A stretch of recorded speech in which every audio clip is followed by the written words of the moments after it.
Hello and welcome to My Mom's Basement, presented by 3G and Barstool Sports. We've got a special guest in the basement today. It's Large, your first time in the basement. I can't believe it's your first time in the basement. I'm sorry it took this long. I really owe you an apology. Me and Clem here. This is like the Podfathers, My Mom's Basement connection.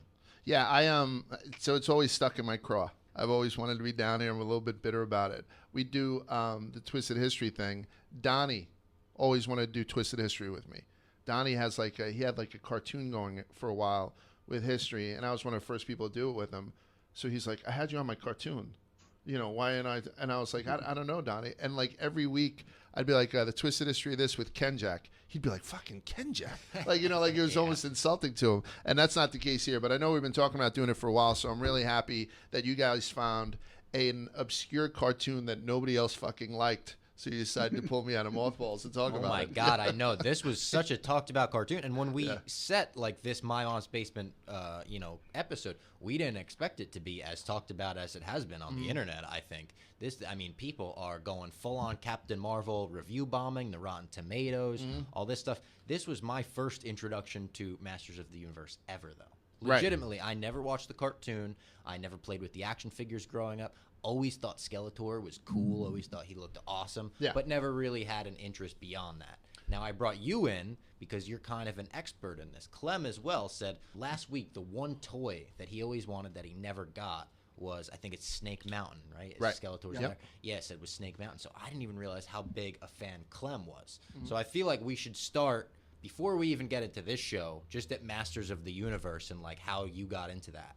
It came out in 83. So 83 to 85 was the run.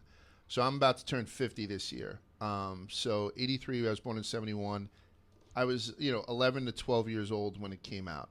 So as an 11 to 12-year-old kid, so 12 to say 14 or 15 before it started going to reruns.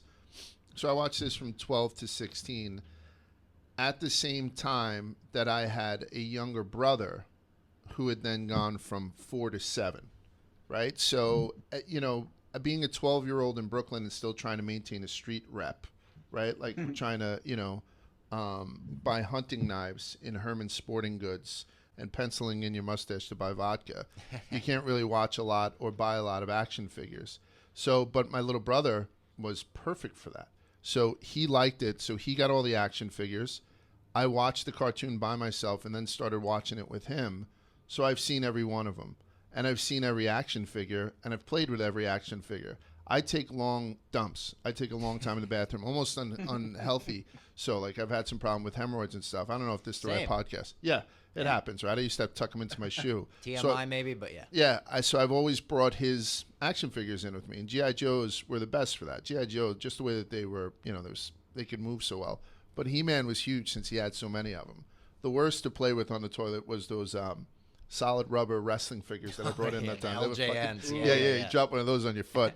So I remember when Jeff wanted us to do niche categories for the dozen, for my team, I almost did action figures. Yeah. Fisto, Stinkor, just to kind of go through all those things. Not action figures, HeMan figures, because I'm so versed in it, I think more so than you guys will. And that's the age difference. The age difference is really clear with this.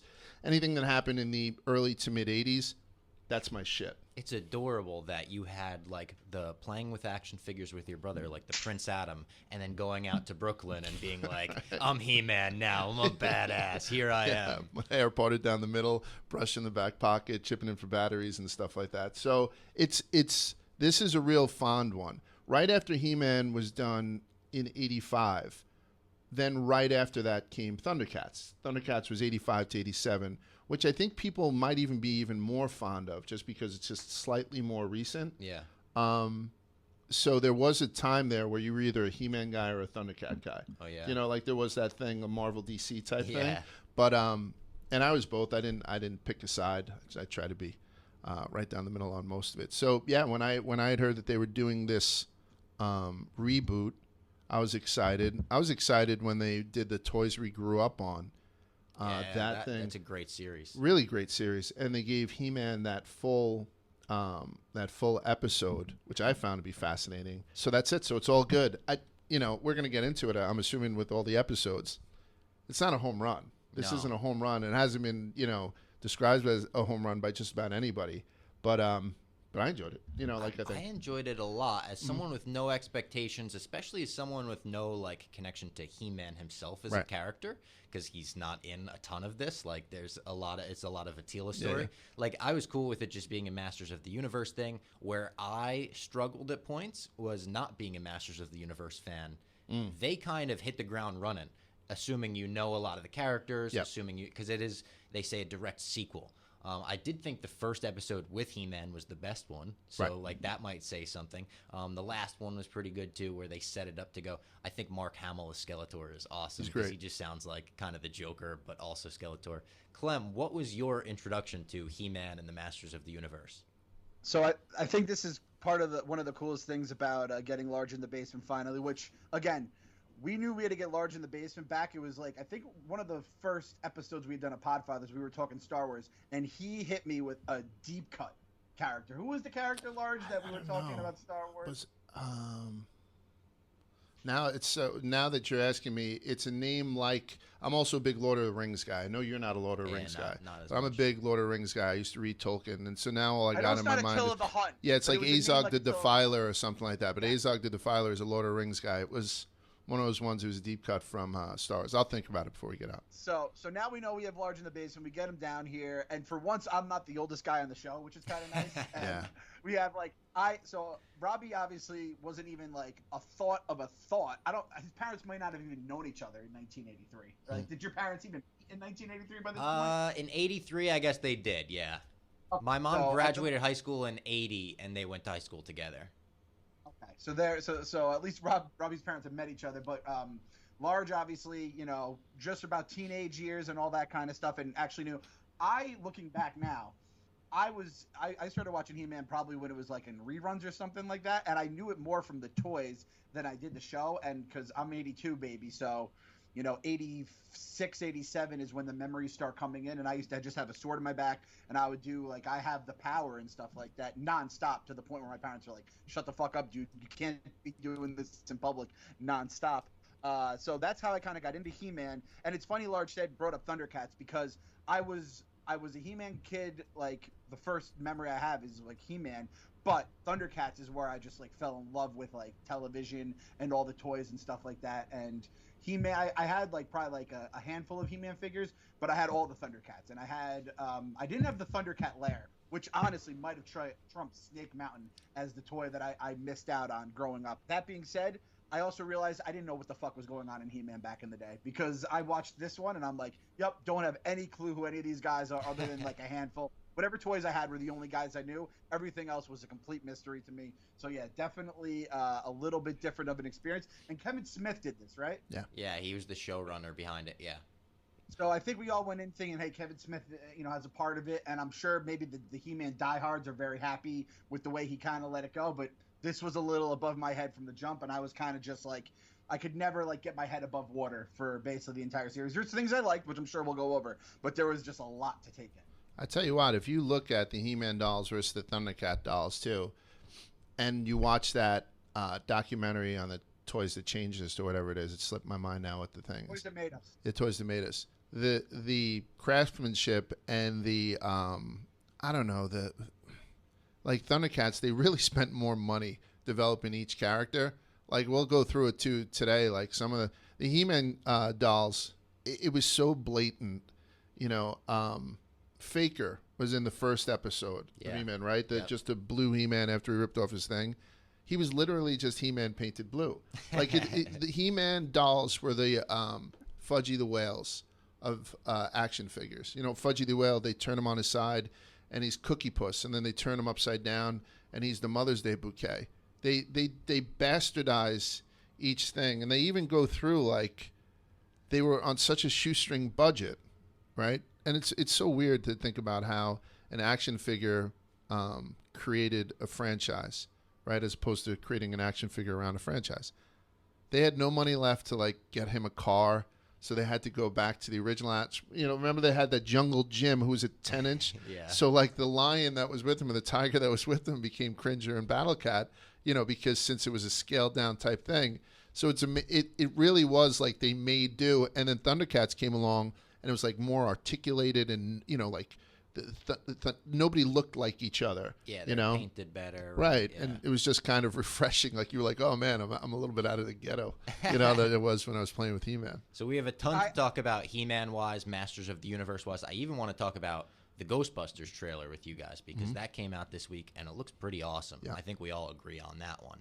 I do want to do the 3-Chi ad right off the top because if you're getting into this episode, you should be getting into 3-Chi. This is the perfect episode for it. We're talking Eternia, Eternia, magic. We're talking all this stuff. This is right up 3-Chi's lane. They got new products on their website now. I don't know if you guys saw the 3-Chi 8 balls. They look like little 3-Chi Skittles, which, oh my God, those are going to be dangerous for me. I'm going to be popping those all day. A little Skittles you're here, talking about a guy from there. the 80s and you say 3-Chi selling 8 balls. And I'm like, holy shit, get the Eldorado Barrettes. Let's go.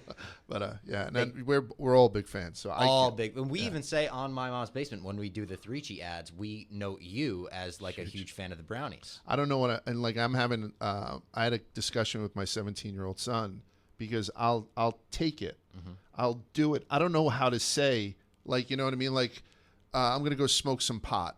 I'm going to go do some coke. I don't do any coke. I'm going to go pop some pills. Like, what's the right thing to say with 3-Chi? Do you take 3-Chi? Do you do 3-Chi? Go like eat it. Yeah, I guess it's you eat 3-Chi. Go eat some pop. Yeah, so I got to get the Skittles. I'm a huge fan of the brownie. Yeah. And it's 50 milligrams. Yep. And so if you have the wherewithal to only eat half the brownie, God bless you. I mean, because if you have an ice cold glass of milk, and they just sent me some more of those things, the Rice Krispie treats or whatever the hell they call it. Across the board, I like the Fruity Pebbles ones. Yeah, they have those, the cereal bar ones too. I haven't had anyone come to me and say that they tried it. Like, do you have people reach out? Always, they say they love it. We're stunned that this is love it. legal. Yeah. We're stunned that this is allowed to come out. We're stunned that I could get this shipped to my door, and you can. It's federally legal if you're 21 or older. Go to 3chi.com right now. Use the promo code MMB, and you'll get 5% off your complete order. Go look at their website. They got tons of products. They got the vapes, the tinctures, the gummies. Perfect for a show like He-Man, for a movie like Ghostbusters, the stuff we're talking about today, even the toys that made us. If you want to take a nostalgic trip back to your childhood, take some 3Chi, go watch that series on Netflix. I know they just came out with a new season of the movies that made us, which I'm very excited to check out. It's a great series. They got a huge lineup for that. The new series of that, it's like Pretty Woman, Back to the Future. Jurassic Park was Jurassic that on it? Park was on it. I mean, they picked some. And Forrest Gump. More Forrest Gump. That's Wow. some monsters for that show. We just watched the Back to the Future one the other night, and that's one of those things you kind of savor. Like you do like one a night, and then we're calling it like you don't want to binge it. And a little like I know a decent amount about Back to the Future. There's a lot of little fun facts in there. I had no idea that the original Jennifer, Marty's girlfriend, was Jan from The Office. And really? What? Right? That was a complete mindfuck because Eric Stoltz was originally Marty McFly. Yeah. They filmed I think, like 5 weeks worth of stuff, and they scrapped him because he just didn't have the comedic chops. And Michael J. Fox had couldn't do it at first because of family ties, and then they ended up making it work out. And when Michael J. Fox came on, Jan was too tall. So they were like, it was one of those things they didn't want her just towering over. Damn, she got screwed. Yeah. Big time. That Lost sucks for her. All-time franchise. So, and then in the second one, it becomes Elizabeth Shue because the first Jennifer, I think she was pregnant or something. So there's a lot of like, and then with the action figures, like Large said, I don't think a lot of people realize this. At least I didn't, as an '80s baby. Is basically all like the stuff we grew up on. They were toys that they then made cartoons for to get us kids, just get the thing into the house, and then you go to the toy store and go, Mom, I want He-Man, Mom, I want Lion-O, all this kind of stuff. So must watch on all this stuff, movies that made us, toys that made us. And I am currently on eBay looking up old Thundercats and X-Men figures, and it basically gives you that 3Chi feel, that nice warm body feeling in your belly. Body feel. Back the nostalgia mix here. I just heard that Matt Damon just said in an interview that he turned down. James Cameron was going to give him points, like 10% or something wacky like that, to star in Avatar, and he took a pass because he was making like Elysium or something like that. You know what I mean? Like not I don't think he did it for like Bourne or one of those ones that kind of made his career. Forgettable. I think it was one of those Damon movies. Yeah, but he had like, and I'm telling you, he got like an incredible amount of points were offered to him. On the back end from Avatar, and he talked. And I like Matt Damon. Yeah, and he's promoting that new show where his daughter gets whatever in prison, and he talks about it like I think the movie's name is Stillwater. Like that smile, like I fucked up so bad. You know? Like you just don't know. And he's done so many other things and so many other great stuff. But he does so many cameos now. I know, yeah, especially like, Marvel. Yeah, just the most random cameos in the world. Like he was in this movie Unsane. I went to see for like I literally went to see it just for a blog because the whole concept of the movie was that they shot it on an iPhone entirely. Oh, okay. So I went to. It was a piece of shit. It was just hard. It was a weird thriller movie, take place in an asylum. But halfway through the movie, fucking Matt Damon showed up to be in a 3-minute scene where he was like a therapist or something. It was bizarre. Never I think expected. He's got friends. So like if somebody's making Eurotrip, he shows up in the background. Yeah. And you know, my daughter was in love with Ponyo. So there was that, you know, so Liam Neeson was in Ponyo. Yeah. Matt Damon had a, you know, thing in there. Like everyone was in Ponyo. He finds time to do all these little roles, but he took a hard pass on Avatar. All right. You know what I mean? So speaking of movies, this is actually the perfect transition. We'll save Ghostbusters for the end, but I want to talk about the infamous live-action Masters of the Universe movie. This came out in the 80s, right, or the early 90s, maybe? The Dolph Lundgren vehicle. It was. I don't know when it came out. Listen, 87. Did you see this in theaters? Were you like excited about this? Yeah, 100%. I had seen it in theaters. I haven't seen it since, but it has been shown on TV, and even with the TV thing, it doesn't get a stop for me. It doesn't even get a stop like a nostalgic thing. I wasn't mad at it. I wasn't as mad at that as I was about the female remake of Ghostbusters, even though I individually love every female that's in the cast. And they're all extremely talented, and I love them all. Like that, I had some animosity towards some. Maybe it's deep-seated sexism, but it just seemed to be one of those things that I couldn't wait to forget. There's a Punisher movie too. Thomas Jane did one, and then the other guy who was in Rome did one. Like there were Punisher movies, and one of them was just absolute trash. So I just pretend it didn't happen. So that's one of the things too. But everyone went to go see it. In '87, I was 16, so I definitely went to go see it. You know, Courtney Cox. She was in it? Yeah, Courtney Cox was in it, so she was enough to kind of get in there. Courtney Cox. I'm going to get bonked a bunch on this thing, but there was also a famous midget in there, Billy Barty. So Billy Barty was I say midget just because Za told me I could. But however you guys would rather me say it, we'll say a little person. But Billy Barty was in there, and he was one of those guys that's always showed up in he's got a great voice, so he does a lot of animated movies, and he also does a lot of fantasy movies. So I almost went there for the little person and for Courtney Cox, more so than Ivan Drago. So, but it was one of those things that was so easily forgettable that I'm trying to keep it forgettable. Skeletor looked, for a villain who really, he was the one that captured my eye as a kid, the only one out of the kind of cast of heroes where I was like, man, I might have to check this out.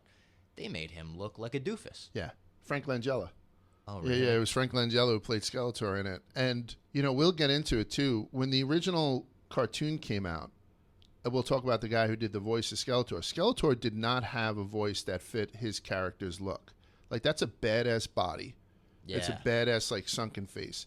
But the guy Oppenheimer... It's like a high-pitched voice, right? That was his laugh. And when they did it, like, Mark Hamill does a much better job, but even he goes a little high-pitched like Joker, I think as an homage to Oppenheimer. And then they put Frank Langella in there as that. Nothing worked. The only thing that they saved from it that I saw in the cartoon that we just watched was those hoverboards. It's from the movie? Yeah, so the hoverboards, when they do that little hunting trip with the other dead HeMan, where, Adam throws down those two discs that then become the hover. That's from the movie. That's the only semblance of anything from the He-Man movie that I had seen. People who wanted to pick it apart can probably see other stuff, but that's all I got. Yeah. You know what I found myself doing a ton watching this cartoon was Googling characters that would show up and being like, did they invent this for the show or is this and all of them are like former toys. Even the Skeletor like ghost that they go and talk to, like that was a toy as well. The Triclops, I thought those were some of the coolest like people in the series. Just the thought that in this world without magic, like a cult forms up based on machinery and stuff, and they're drink the juice. Drink the juice, like they're literally drinking out of the chalice. Like, all of that stuff I thought was fucking metal, and I looked it up and I was like, holy shit, these are real toys. Yeah, Andre even was, but the thing is, a lot of them didn't make it into the cartoon, so a lot of the comic book purists, and I wasn't a comic book purist yet, when He-Man came out. So, and you're a comic book guy? Not like for this stuff, but Yeah, in general, yes. yeah. So, like when Killing Joke came out, the Batman Killing Joke, which is now an iconic comic book, I would say, right? So iconic. Everyone knows it. So that was 88. So when I bought that, I was 17 because everyone was kind of talking about it, and then it kind of got hooked and whatnot. But like the He-Man stuff, that was the book that got you hooked on comics? Oh, yeah, it was one of them. That's the book that got me hooked on comics. Yeah. Look at that. There's a couple of them that got me. I don't want to go off on a tangent, but my buddy's dad was a delivery guy for FedEx, and he had the Marvel route. So he would go to the plant, and it would be like 15 are going to this shop, 15 are going to Joker's Child, 7 are going here. So whenever like 10 would come down, let's say it was only 7, 3 would go in the bin, then they'd have to be resorted. So when this guy would go and pick up the thing, the guys would be like, oh yeah, take whatever you want from the sorting bin before we go to resort them.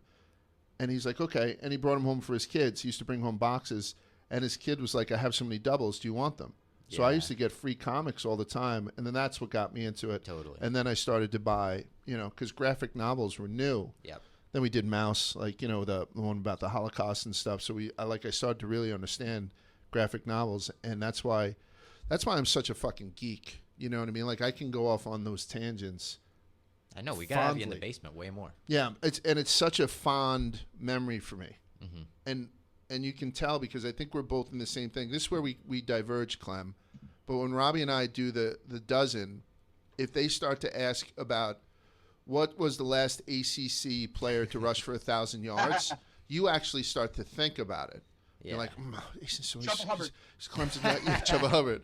Me and Robbie are like, oh, we'll take this one off. Totally. Do you know what I mean? We could start looking at our phones and people will know. Yeah. We're so clueless that we're not even cheating. We're just bored. Right. But if they were to say, what were the only 2 scented He-Man action figures, I would know who they were. Scented He-Man action figures? There's only 2. So this is the deal. Can we go into He-Man now? Let's go into it, yeah. So He-Man, they bring it. So the first episode was a biggie, like you said. Yeah. And at the end of it, they just introduced this big magical character named Mossman. Yeah. Mossman.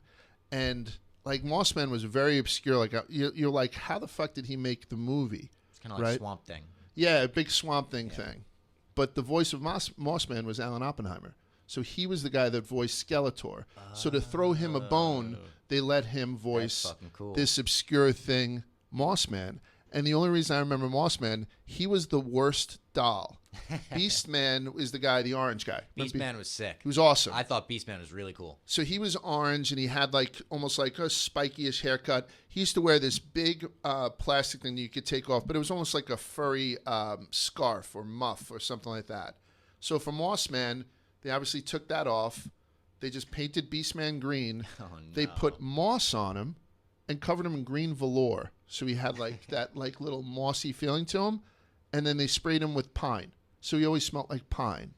And the only other action figure that smelled was Stinkor, who wound up being played by Jason Mewes, voiced by Jason Mewes. And he smelled like patchouli. They did patchouli oil on him. So those were the only 2 scented ones. What a fucking strange idea. Yeah, it was absolutely. Someone was on 3G when they came up with that. And damn, Larch, I had no idea. Well, no, like Merman is the guy that everyone kind of liked. I liked Merman a lot, and he was voiced good by Kevin Conroy, who we know as Batman from fantastic. the animated series. He's badass, yeah. He's just fun to like. I'd like to listen to him just read me the dictionary. Yeah. And they took Merman, they painted him white and black, and that was Stinkor. They made Merman into a skunk by just painting. That's what they did. So they said, "Oh, we have Merman. We'll paint him white and black. We'll dip him in patchouli oil, and we'll put him out there as a fucking skunk." Make him smell like oil. Yeah. So he was only in the comics. He never made it to the TV, but he was a popular doll. And then Jason Mewes got to voice him. He only had that small thing. Yeah, just a small part, but Kevin Smith has to another get his homage. boy Yeah. So it was cool. So that's what I saw as I was going through this. Like I was like, oh my God, Alan Oppenheimer, that voice, almost like Did you recognize right away? Right away? Wow. And I saw his name too, so I was ready for it. But it's almost like that Mel Blanc type voice, and so it was exciting to see. And then I remember how terrible the doll. And then I came up, Mossman and Stinkor were number 31 and 30 respectively on the 36 worst action figures of all time. Wow. I'd seen that just from Cracked does all those ones, which are fantastic. But yeah, so that was my thing. I mean, the Mossman's a sweet looking action figure. Like if you're looking on the computer, I'm sure in real life it absolutely, like literally and figuratively stinks. That was the one thing about these HeMan figures though. Like they had like fun, like Manny faces, and that was a dude, and you could change his faces. He had like 3 faces. You spun the little thing and it changed them.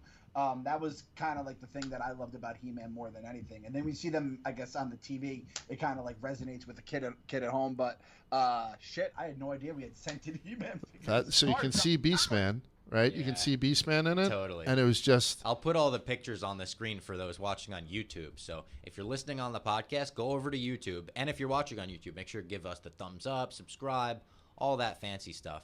But I do want to note the cast of this entire...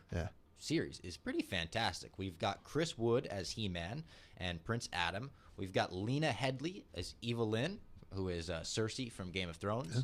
Mark Hamill as Skeletor, we mentioned. Sarah Michelle Gellar as Teela. Tiffany Smith as Andra. She does a ton of animated voices. Liam Cunningham as Man-at-Arms, who I thought Man-at-Arms was one of my favorite characters on the show. He's awesome. He's always been awesome. Yeah. Liam Cunningham, for those that don't know, is Sir Davos from Game of Thrones. Justin Long as Roboto, another badass character. I was like, why is he in there? Why they pay Justin Long to do it? But his voice, robotic type thing, really was soothing. And I liked the angle they took with him, where they were like, he was created by Man-at-Arms, so he knows how to do the thing. It was almost like the Hulk in Endgame being like, no, let me do it. Let me do the snap. I'm the only one that could handle it. But all across it, Henry Rollins as Triclops, like, what a random person you got there. Like you said, there's some homages to the original. And I want to shout out Griffin Newman, because from what I understand, Orko was always kind of like a so-so character in the show. I loved Orko. Orko is one of my favorite characters in this show, so he did a good job. And who is it? Stephen Root as Cringer, another one of my favorite characters. I don't know what it says about me, but Cringer and Orko were like 2 of my favorites here. And Stephen Root is legit. Like, he played a great character in Justified, one of my favorite series of all time. He played like this wacky judge who always carried a gun on him stuff. And then he was also the guy with the stapler and Office Space. Remember the guy? Is that my stapler? Holy shit, I think that's Stephen Root. Yeah. What? So, like, they pulled him out, and I wouldn't have picked him to have a cringy voice. Yeah. Cringer is not a great character, and he wound up being a very big character in this one, right? Henry... I've only slam danced once in my life, and I went to go see the Beastie Boys at a hockey rink in Kalamazoo, Michigan, and we drove up in a friend of mine's car. We were drinking Mickey's. Mickey's is malt liquor. That's what Clem just took a sip out of right there. Yeah, 40s Mickey's. And we got there, and Beastie Boys were the opening show, and they were the openers. No, Beastie Boys were the main thing. Henry Rollins opened up for them. So I saw Henry Rollins and the Beastie Boys in 1990-something, early 90s at Kalamazoo, Michigan. On just the shows you've been to, Nirvana, all that shit. Blind Pig. Yeah. But so that's where the first time I saw it, and so it was like the Search and Destroy tour. So Henry Rollins, not everyone had tattoos back then. He got up there. He never wore a shirt. He just wore those black shorts with the black Doc Martens. Like real. And now he's Triclops. He's stone white haired now. Yeah. You know what I mean? He's not as jacked. He's got one of the best episodes of Joe Rogan. He went on there and talked about going to North Korea undercover as a journalist. And he's a psycho. He's 100%. A crazy man, but he's lived a crazy life, and he has very crazy stories. I think he actually goes on like theater tours now and just tells stories from his life and stuff. Yeah, and so it's like one of those things where it blows my mind. Office Space guy now is Cringer. Henry Rollins is Triclops. Do you know what I mean? Oh, yeah. Sarah Michelle Gellar is the only one that I didn't think really fit too well. I don't know why. Oh, really? I just maybe voice-wise or something like that. And I don't have a fondness necessarily for her. She doesn't do it for me from a perspective of, I remember when she was in this, and this. Yeah. But, she did a fine enough job. But anybody could have been. Like Jenna Jameson as Teela. Like it could have. They really could have went into the to the vault. Again, you can bonk me for it. But it was really cool seeing Rollins show up. And I feel like Large just outed himself that he's never seen Cruel Intentions, because when you see Sarah Michelle Gellar, you think of Cruel Intentions. I mean, that won the best kiss, right? Her and the girl, That's right. Right? Yeah. What the hell? They recreated it at the MTV. At the, exactly. I had a sock named after that. It was the voice that I was like, wait a second, is that him? And then I kind of was second guessing myself the whole time because it's such a distinct voice. My guy Dennis Haysbert, aka Pedro Serrano, or President Palmer, the greatest president in the history of television or movies, President Palmer from 24. When I heard him as King Grayskull, I shivers down my spine. All-time great voice guy. Not a 24 guy, so I didn't pick that one up. Oh, but I mean, he's Allstate commercials too, right? Allstate. Yeah. Oh. Yeah. So, and then the dude from the Drew Carey show. Good hands? You're in good hands. You're in good hands. I actually, you know what is bad for me to say this now? I met him once. Oh. And my friend made a "I'm in good hands" joke while he shook his hands. Really? Yeah. He shook his hand. He said, "I'm in good hands." That's awesome. Yeah.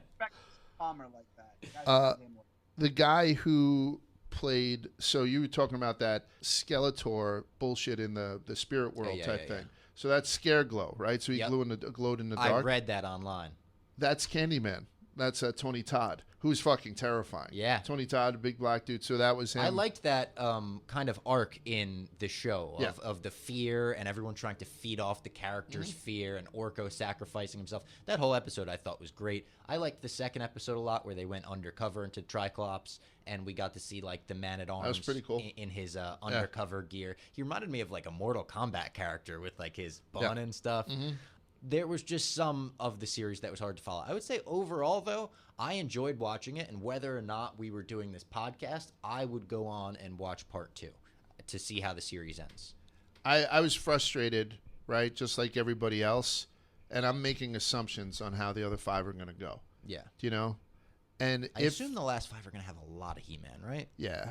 And raising somebody from the dead twice in 10 episodes is a little egregious, you know? So, and it's going to happen. I know that Kevin Smith had alluded to it to tell everybody just to calm the hell down. I didn't do this to kill the guy off. You killed him twice. See, that was the thing in the last episode when Skeletor does the big stab. It was just like, holy fuck, he just came back.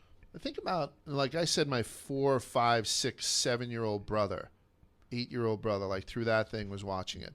That was heavy. Yeah. That was heavy if all of a sudden I had my 4 or 5-year-old. Well, they did say this was sort of for the fans of the original that have grown up a bit now. There was a lot of heavy, when Orko got AIDS, we was talking about in the third episode, when he showed up, I was like, oh my God, Orko. we were talking about it before we went live today. Large and I were just chopping up on the phone, being like, all right, we're gonna head into the basement later. And Large was like, yeah, when Orko got AIDS, I go, that was my note. It was like Philadelphia Orko. It was just tough to see. I wrote it down. The episode 3, Orko has AIDS. Episode 4, he gets cured but still dies. Episode 5 was a lot. That's that. All these other notes were from episode 1 and 2. If you want to read anything about AIDS, Elton John put out a thread this week. No the baby. Disrespect. Yeah, I did. Fuck the baby. I did Out and About with Patty yesterday. I ripped apart the baby for being that fucking. But Orko did look like He did look, and we're talking about the 80s, right? So we're talking about that time where all of a sudden Pedro gets on the Real World and stuff. And I was like, wow, they're really throwing this back there. And so it was good. And obviously he was a hero. So I will say this. So I think I didn't know coming into this how it was received online. I didn't realize there was the Rotten Tomato bombs were going off. And I only had heard in the beginning that it might have actually been a decent series. But it sounds like people weren't, in love with it. I will say this. Seeing the old enemies mix it up, I thought was a cool twist, right? How everyone's kind of for the greater good of Eternia and all that stuff. That was very cool. Love it. It's like X-Men 2. Yes, exactly. And I actually had made a note that I was like, you know what? I kind of wish there was a version of this show where it was a little more metal, where you did see, guys' heads getting ripped off, or you get a little bit more blood and stuff like that. And the one episode Sienna watched with me, she comes downstairs and she gets to see Adam get a fucking spear right through his abdomen and just blood dripping off it by the giant skull man. And I think that kind of scared her a little bit. But I honestly would have been all right with it if Adam just dies and that's the end of Adam. He came back, bad move. Skeletor is just going to rule supreme, and the next He-Man has to kind of ascend to the top. If that's not going to happen, I think this was kind of a bummer of an overall thing. It feels like we were on a treadmill for the last 5 episodes. We didn't really go anywhere when it's all said and done, right? Yeah, I don't think it's enough to make this series to replace He-Man with Teela. And I like her character. But even we're all going to, I think, agree with this. We all like Man-in-Arms, rather, better than his daughter, right? Yeah, like Man-at-Arms was awesome. Yeah, and I mean, I thought he was Liam Neeson at first. So, and I said the same thing. Like, I could totally hear that. I was like, oh my God, Neeson's back. But the gentleman from Game of Thrones was just as good. I mean, it's interchangeable. But so yeah, I think He-Man fans, that's the easiest dig on this. And when I said I was coming on here, people were like, this thing sucked. I'm not saying it's very good. And I'm saying that my nostalgia factor is going to give this a higher grade than what most people would do. But everybody's dig was, I watch He-Man to watch He-Man. And there wasn't enough He-Man in that. And they do have a point. They just do. So I could totally see that. Yeah. Like I said, as someone with no connection to He-Man, I was okay with it. I just kind of viewed it as like, this is a Masters of the Universe series, and these are all the characters. So I was okay with that. But when there's one flashback sequence an episode in a show about He-Man, people are going to want to see He-Man. And when I said, when you look at the proof is in the pudding, the best stuff was usually when He-Man was in the mix. Yeah. So I totally agree with that. When you see the outrage online versus your disappointment, do you feel like the outrage is overblown? Because the show, I will say, has amazing critical reviews. Nobody's really bashing it in that. And you could say maybe it's because they went with the female lead and people are afraid to say what they really want. But I've seen a lot of people that are pretty happy with it, and they're like, you know what? There's a lot of crazy homages to the original stuff that we didn't think we would get. Is there two sides to it for you? I think this is going to be like the Nickelback sort of. I sometimes pump Nickelback and I sing till I'm hoarse, but not if anybody's around. I think this is going to be one of those things. The haters will be louder. They missed. I was disappointed on the end of He-Man, and you can't remember this, but you know how G.I. Joe had knowing is half the battle. Go Joe, like G.I. Joe. He-Man used to wrap up with each lessons, episode right? with a lesson. Yeah. And so he'd be like, remember, kids, don't make her peas your peas. And then he'd speed off, see you next time, or something like that. They could have easily have done that, and that would have been kind of cool. And it wasn't always He-Man that did it. It was always somebody else. And it was real weird stuff. Point to the doll where he touched you type shit. So there were certain things that I think they left out. He-Man never injured anybody in the original cartoon.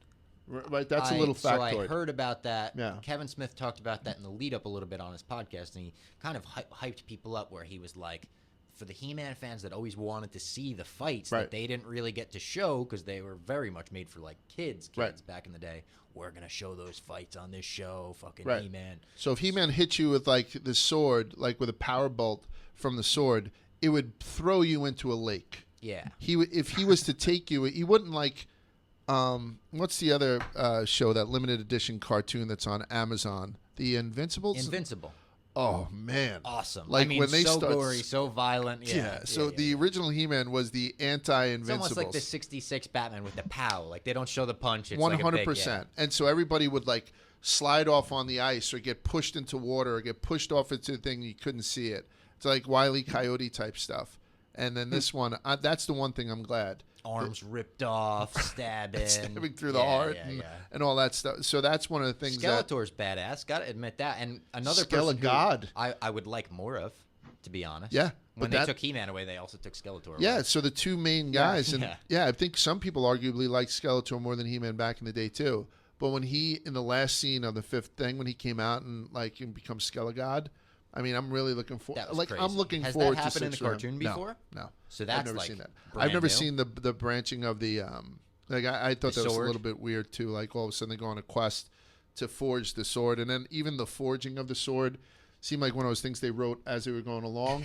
You know what I mean? You kind of got that feeling that they did it, but still, it was a little sappy the way Justin Long, sacrifices himself.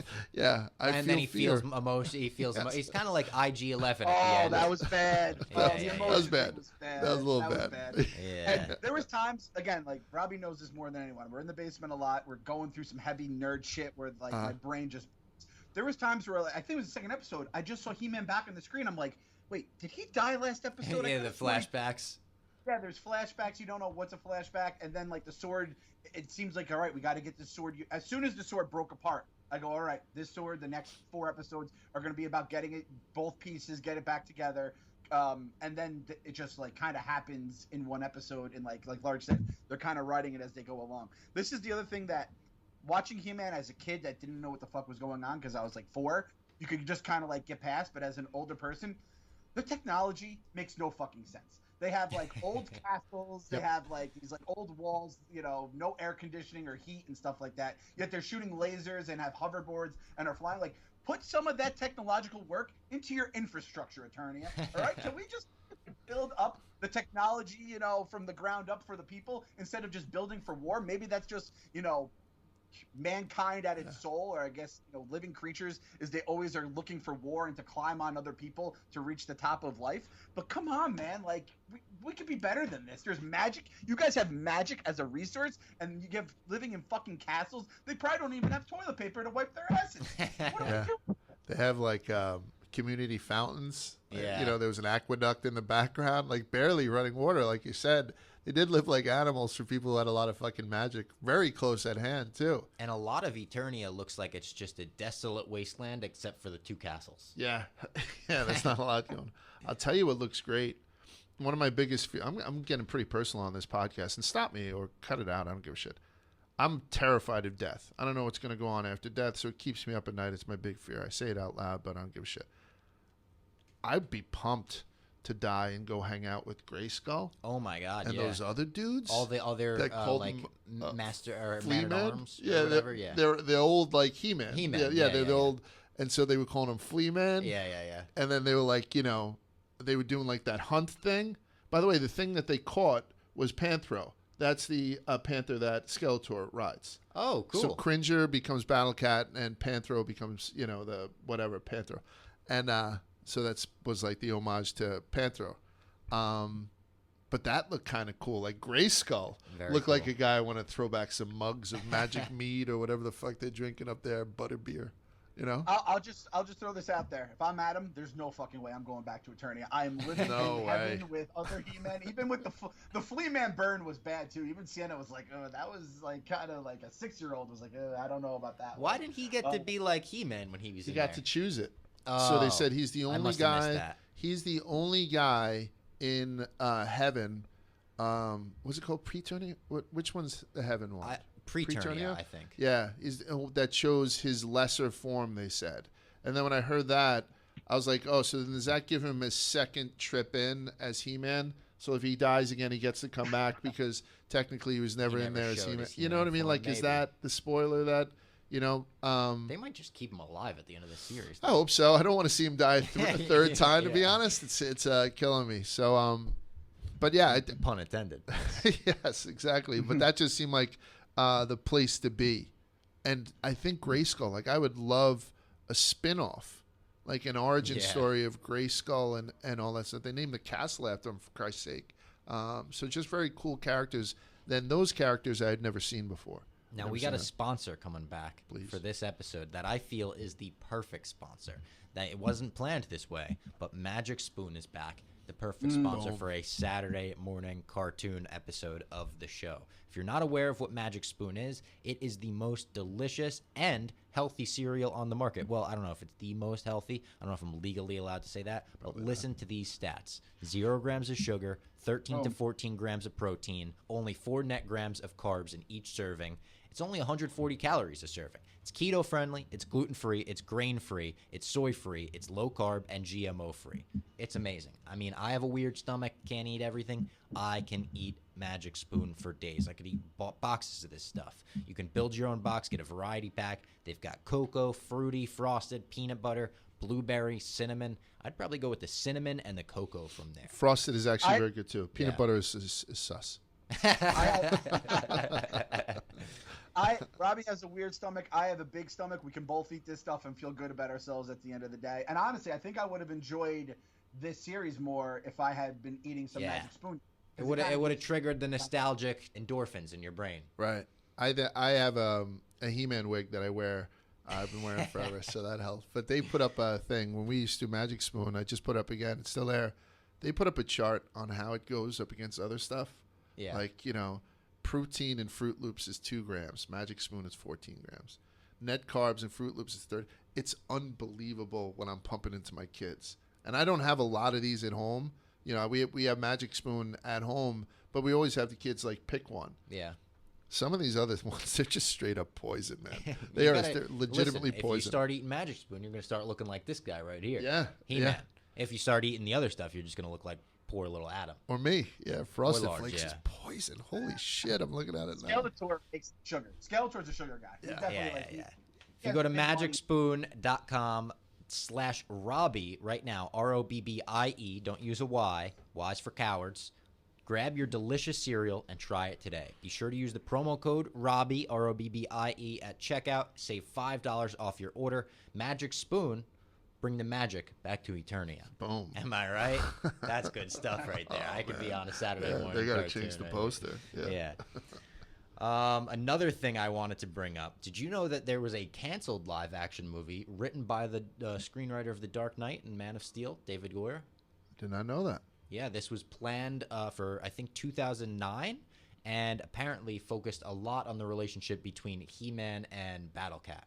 It was like Battle-Cat didn't trust this new He-Man that was coming up, and he had to earn not only the respect of former He-Man that came before him, but his own Battle-Cat. And they said it was like a nice story. David S. Goyer was going to direct it as well, and they said it just got canceled. It just got scrapped out of nowhere.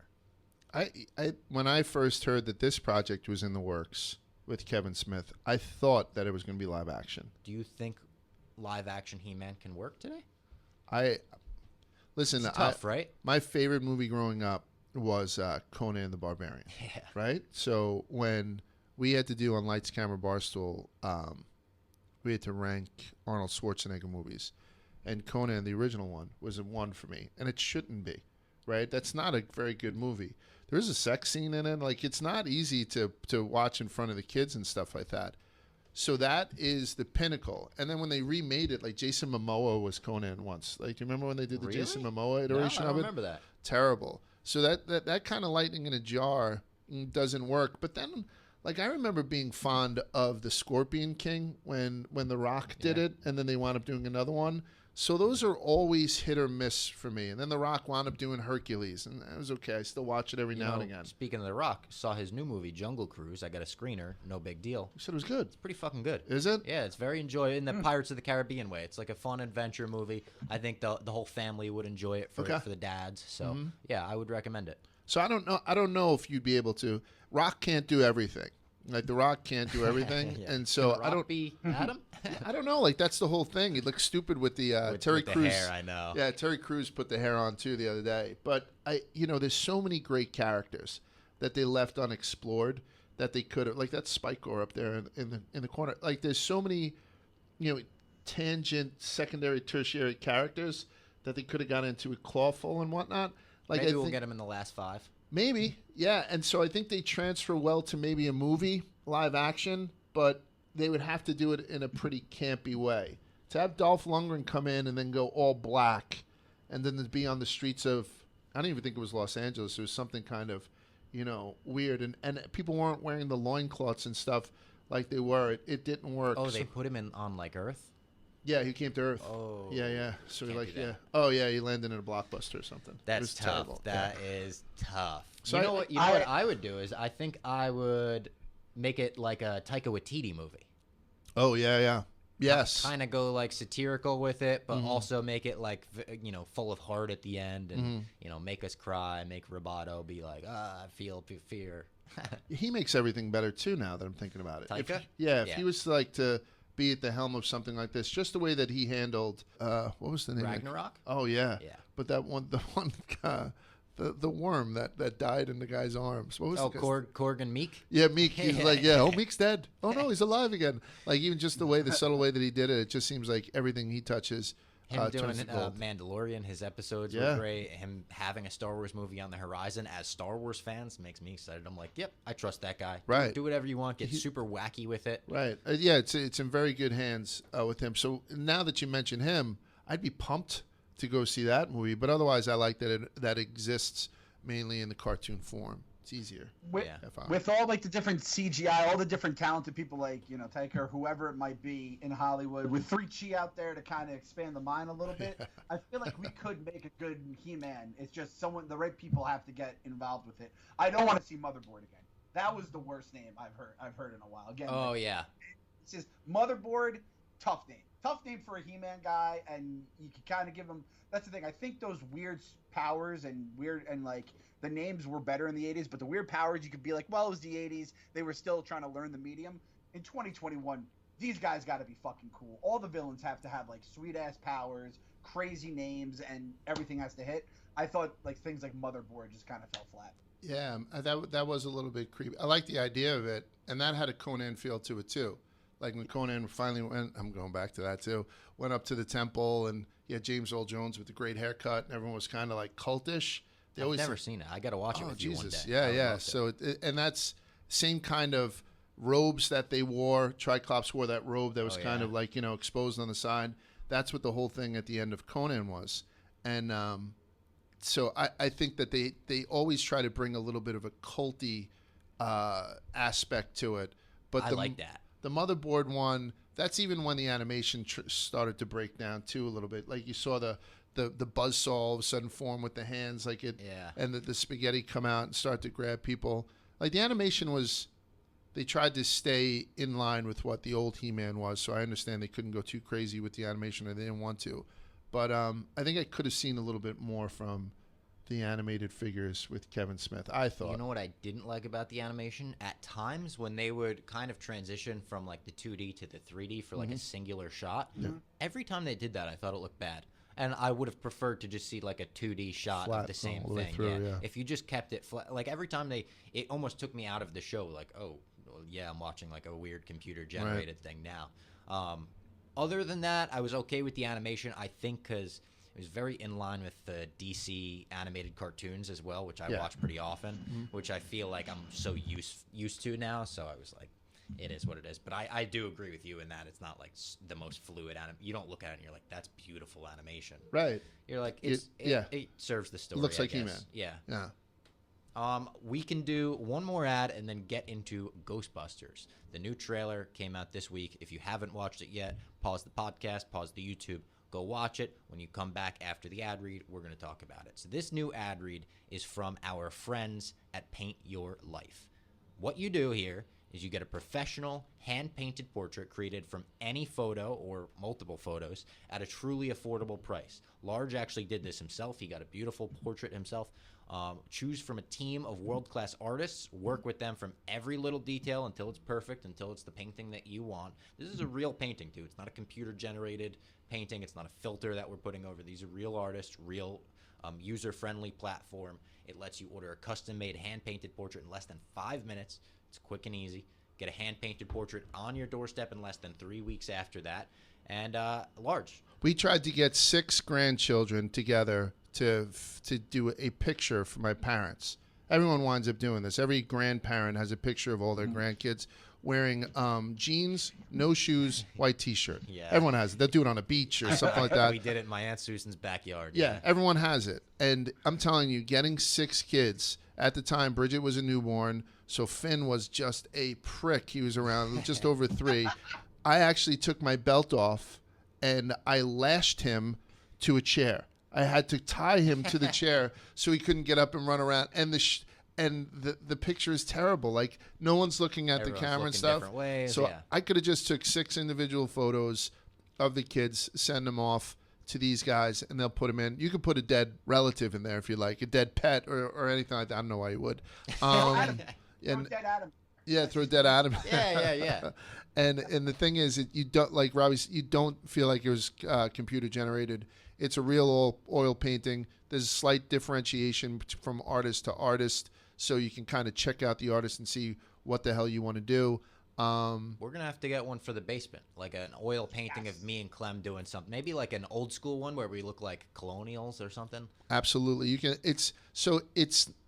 They don't like pump themselves up as saying, "Hey, you can be American Gothic," where Clem is holding the pitchfork and stuff like that. But like, I put a picture of me and Annie in a bar. They wiped out the bar behind us, kept in my gold chain, and she looks great. You can tell them, maybe make me look a little thinner. And they're very, very, they work with you. It's very quick. Tell them, make me look a little more jacked. Jacked up. Yeah. And it gets here pretty quick too. So it's a cool little thing. I would definitely try it out. At paintyourlife.com, there's no risk, and if you don't love your final painting, your money is refunded guaranteed. Right now, as a limited time offer, you can get 20% off your painting. That's a very good deal. Yeah. If you text basement, all caps, basement, to 64,000. 64000. 64,000. That's basement to 64,000. Paint your life, celebrate the moments that matter most. You know what we could get painted maybe is that beautiful picture of the original Ghostbusters that was on the mantle in this Ghostbusters Afterlife trailer. Done. How does that not put goosebumps on your arm when you see that? I mean, we're talking about things that resonated with us as children that I may not have understood. Ghostbusters was my favorite movie until probably about Ghostbusters 2 came out. And then, we've talked about this in the past, Robbie. It soured me a little because I loved the first one, even though I didn't understand why Ray's eyes were getting crossed as the lady ghost was hovering above him and stuff like that. Whereas Large, I'm sure, was getting every single reference that was being thrown his way back in '84. But I'm so happy we have another Ghostbusters. I mean, again, the HeMan re-release, they're going for that, tickle the nostalgia bone. This one, I think, is going to be a better hit than the HeMan. Jeff D. Lowe fucked my mind with this yesterday. He did. I saw it happen in real time. Yeah, and so Robbie was like, "You want to talk about the Ghostbusters thing?" And when you said that, I was like, "Awesome! Let's talk about the real Ghostbusters cartoon because it was a great cartoon." I thought you were staying along the cartoon thing. So they had a cartoon, they had a couple of them, but the real favorite cartoon. The real Ghostbusters was a great cartoon, even though Egon was blonde for some reason. And so I thought that was probably the direction we were going in. I just spit on the mic for some reason. But so you said, no, the new one, which I had seen. I had seen the preview to the new one, or the trailer, rather. And I said, yeah, it looks cool. Like, I like the edginess and the way that it's in, like Iowa or something like that. And it seems like the technology's there, but they're still using the old car. And when she goes out on that sidecar, it looks like it's old, like rusty and whatnot. And Jeff's like, yeah, but it's not going to be funny, or something like that. He was saying that Jeff is basically worried that people have a fundamental misunderstanding of what they loved about Ghostbusters. Right. And he was saying he's afraid that they're trying to make it another action movie with comedy in it, like the 2016 one, rather than a comedy with a little bit of action in it. Yeah. I don't think anything would be... Listen, with the cast that they put in outside of Rudd, there are no hitters that would be able to stand in and be as funny as Bill Murray. No. Just Bill Murray. Yeah. So there's nobody that can collectively be as funny as Bill Murray was in that. There's nobody that could be as collectively as funny as Rick Moranis was in that. Right? Like there was some heavy hitters, Aykroyd obviously and whatnot, but so trying to make a Ghostbusters as funny as the original Ghostbusters, don't do that. Yeah, it might not work. Yeah, don't change it into girls and try to do it either. We've learned that the hard way. So going on and doing some sort of, in the future, Granddad left us this property. All of a sudden, there's some tile work on the floor that we can Rubik's into, something, and it winds up that it's on, the precipice or whatever, big type of ghost void. That I think that intrigues me a little bit, and I will not. They're setting us up so we don't have to compare it to the original Ghostbusters. This will have no... Whereas the 2016 Abomination was a one-for-one, not shot remake, but it made me want to compare it to 1984, and 1984 was just too good. Those girls were set up to fail. Yeah. So take a storyline and go with it. I think actually you made a good point, Large. I never thought about that with the remake that was made a few years ago. You had just such fucking titans for the original movie. And like we said, those girls on their own are hilarious. 100%. They've carried really movies, they've carried shows, they carried SNL in a lot of ways. Even Chris Hemsworth. But, yeah. But the fact that to try to have any of those guys fill just Bill Murray's shoes. I mean, Hal Ramis. All those things Stripes. Genius. Fucking genius. So that is Sigourney Weaver was awesome. Yeah. Sigourney Weaver was awesome, and bonk me again. She was kind of sexy when she was hovering above the bed. I wouldn't have had the restraint that Bill Murray did, perhaps, but at least, But the subtle humor where it's like the blonde girl, Bill Murray's giving her all the right answers, the other guy's getting buzzed. Yeah. You have even Walter Peck, who just plays that 80s prick so perfectly, and like I said I blogged the last trailer, like, yes, this man has no dick. Like, that's the kind of humor that could just to this day is the high watermark. It can make me laugh every single time. I will say that having Jason Reitman, I think this is a family affair. He's going to want to, do well by the original while also not completely trash it. Where I feel like, maybe Kevin Smith may not have as much of the attachment to He-Man because, it didn't put, food on his table growing up. I feel like it will at least be a decent movie. But Jeff definitely raises a good point there. Like, they can't really go tit for tat with the original in terms of comedy, or they can't even be the same movie because it doesn't have it's almost impossible to have like Michael from Stranger Things come in and just be the next Bill Murray at the age of like 12. Which, by the way, the Stranger Kids things, if any of them look like him right now, they're gonna have to change the plot of the new season because everyone is undergone puberty. Like the summer that has happened since we were last in. What's the name of the town? Hawkins. Yeah, right. Or is I've that never their watched school? a single episode. Oh, really? My kids have seen them all, and they left me behind on it. I said, "Oh, I'll watch it with you." And then they just started, and I was like, "All right, I'll catch up. Where are you guys at?" And I'm like, It's good stuff. You would like it. That's everyone tells me I have to watch it. So you have to watch Stranger Things before you come back in the basement because it's very very big time basement stuff, 80s vibes, and I mean, I thought that He-Man was crazy with ending every episode in a cliffhanger to keep you coming back for more. Stranger Things, like, they fucking had that thing down to a T, where as soon as it's over, you hear the theme song, and you immediately want to re-binge. It's like a fucking eating a snack. You just want more and more and more. I'll say this about Jeff's Ghostbusters fear. I understand it, especially after we were burned the last time. I'm going in a lot more optimistic than him. With Paul Rudd, with Jason Reitman, I feel like they're going to do right by the franchise. I love the little Stay Puft Marshmallow Man in the trailer. Awesome. They're going to take over like Baby Yoda this summer. You're going to see those in every toy store, in every, meme. There's going to be little Stay Puft Men, and I'm here for it. You're going to probably see a bunch of promotional stuff with like actual marshmallow brands too, you'd have to imagine. It's too easy. Yeah. Magic Spoon now has a marshmallow cereal. Oh, come on, Magic Spoon. And you know what I would love to do? We've done some commentaries in the basement. Maybe before Afterlife, we could do a Ghostbusters commentary. You know what? I love the Talking Dead.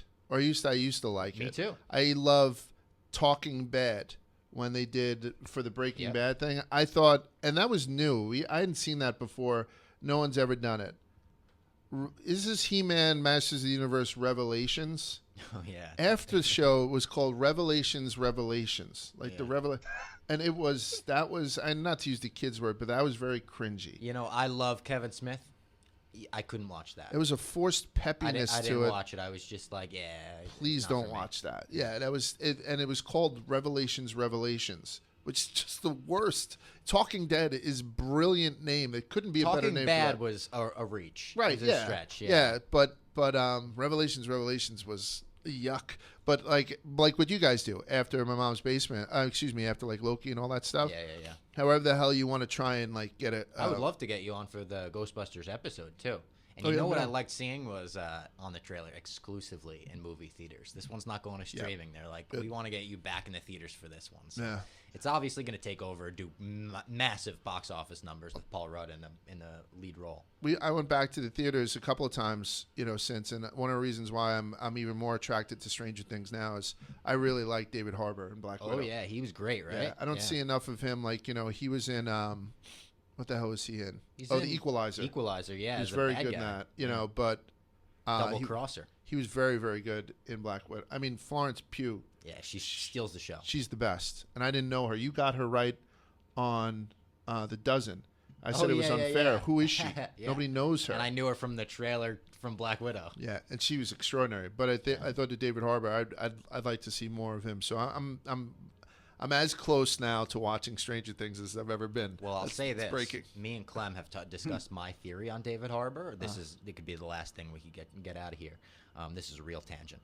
But you know how in Black Widow, and spoilers for Black Widow, Red Guardian keeps saying, like, he fought Captain America, he fought Captain America. He even says to Natasha, like, has he asked about me in the past? I think he's telling the truth, even though the timeline doesn't add up for when Captain America would be frozen in ice the whole time. I think when Captain America went back in time to spend the rest of his life with Peggy. Uh-huh. The TVA came after him. And we're going to get, we heard rumors that Chris Evans is going to come back. I think we're going to get like Steve Rogers, Peggy Carter on the run from the Time Police show. And he's going to fight David Harbour in it in the 80s. In that timeline. Okay, yeah, that's cool. They can do whatever the hell they want, theory. right? Like, they've created these multiple timelines where you can just figure Did it you watch out. Loki? Yeah, I watched them Did all. you dig it? I did. I'm still wanting more. Like, I'm not satisfied on the tail end of any of these so far. Interesting. And maybe I've just been so, like, critical of it, of these things. So, you know, and you know what I did with Wanda? I hated it when I started. Yeah. And then all of a sudden there was a big payoff. But then now I want more. Like, I feel like it's unfinished. I always want more, but I feel like it's unfinished. And I kind of get that. Like, we just go into the next step to the next step.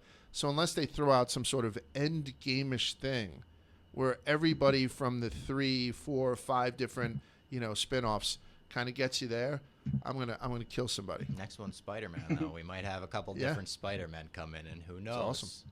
Would be amazing. Yeah. All right, Large, thank you for joining us. We'll have to get you back in soon. I'm sorry if I spoke too much. Oh, I get excited about Brother, this shit. we're on a podcast. That's what true, we right? brought you in for. Clem, as always, thank you for joining us in the basement. We will be back next week for another unconfirmed, untitled mystery episode. We don't know what we're coming at you with next week, but it's going to be a fun episode, and we'll see you then.